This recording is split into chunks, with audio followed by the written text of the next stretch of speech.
of the key themes that I highlighted in my video on The Hobbit was the concept of God's election, sovereignty, and providence that rings true throughout the book. And that same principle rings just as true in the trilogy of The Lord of the Rings. In the case of The Hobbit, Bilbo Baggins serves as a great parallel to the sovereignty and election of God in the fact that he was chosen as the final member for the group on the journey ahead for seemingly no other reason than that he just so happened to be the specific man chosen for the job.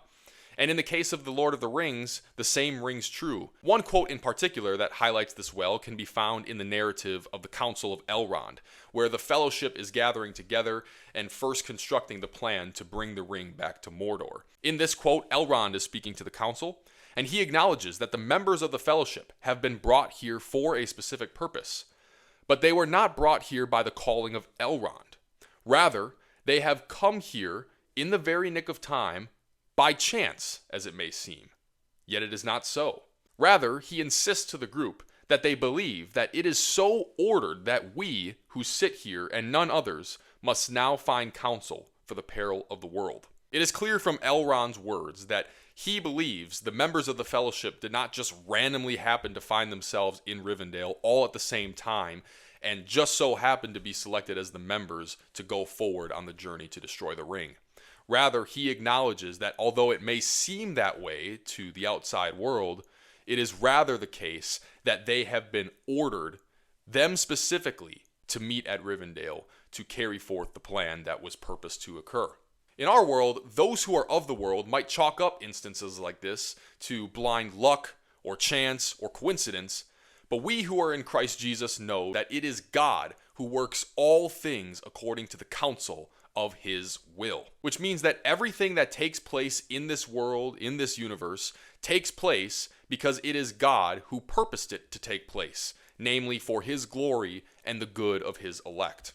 As a Reformed Christian myself, this is a principle that I especially hold dear, and I'm glad to see the same in great works of literature like The Fellowship of the Ring. Staying within the narrative of the Council of Elrond, we find another biblical principle as highlighted by Gandalf. As the council continues to discuss how the ring is to be destroyed, Aristor chimes in and insists that the journey to Mordor is one of despair or folly. Gandalf aptly responds that such a journey is not despair, because despair is only for those who see the end beyond all doubt. We, as the Fellowship, do not. He continues on by saying it is wisdom to recognize necessity, though as folly it may appear to those who cling to false hope.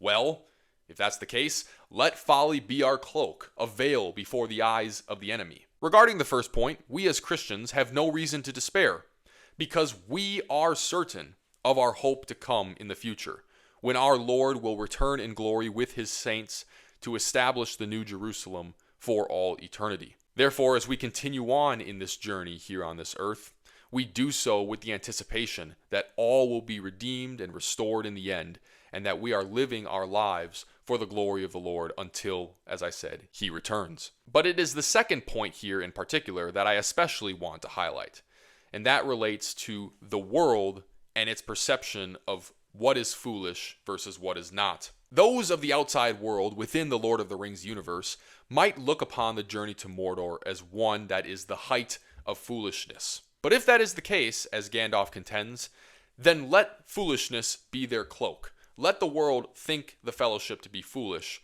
because those of the Fellowship know that their journey, if successful, will end in the redemption of Middle-earth. I appreciated this quote in particular because as it relates to the Christian life, it echoes the words of the Apostle Paul that are found in 1 Corinthians chapter 1, in which he says that the cross is foolishness to those who are perishing, but to those who are being saved, it is the power of God. Because the world did not know God in his wisdom, it therefore pleased God to save his elect through that which the world considers to be foolishness.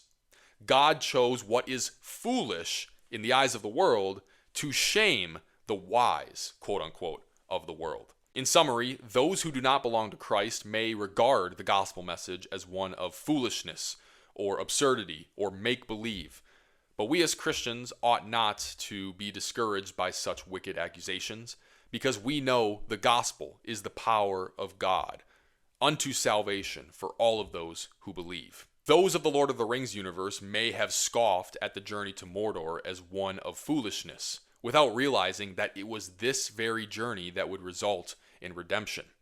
And the same is true in our world.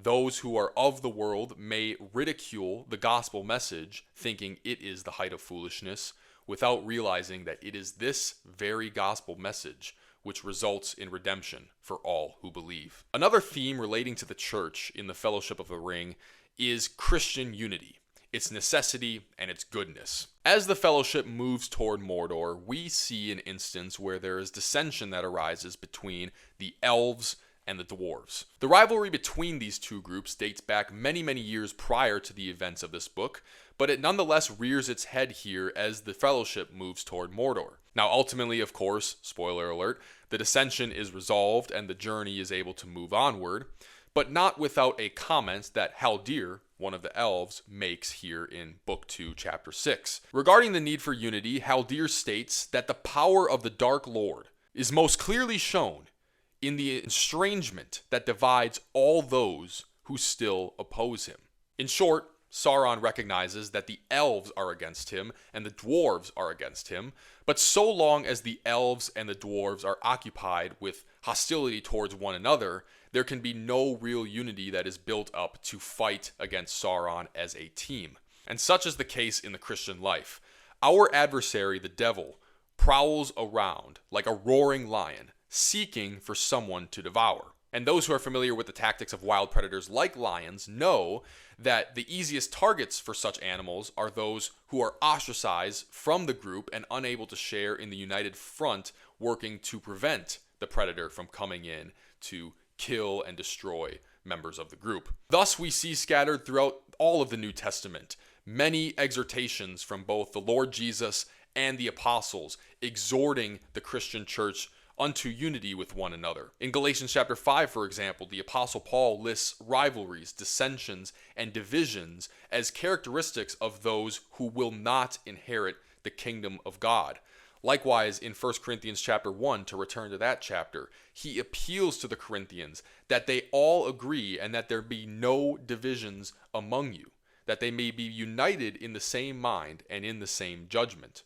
The Lord has established his church, which he is the head of, as the united front to battle against the schemes of the devil and the world. And so long as there exist dissensions between brothers and sisters in Christ, our adversaries will always have the opportunity to inflict further wounds. But even though we, as the children of God, continue to wrestle with sin as we tarry on this earth, we have the expectant hope that the Lord will return in glory, and that the unity of his church will be preserved by the Holy Spirit until then. And much like the elves and the dwarves were able to do in the Fellowship of the Ring, we as Christians are called to make amends and be united with one another in sound mind and sound judgment. Unity that is pleasing in the sight of our God is unity in his Son, Jesus Christ our Lord, a unity that is built on the foundation of the prophets and the apostles, that being the Word of God.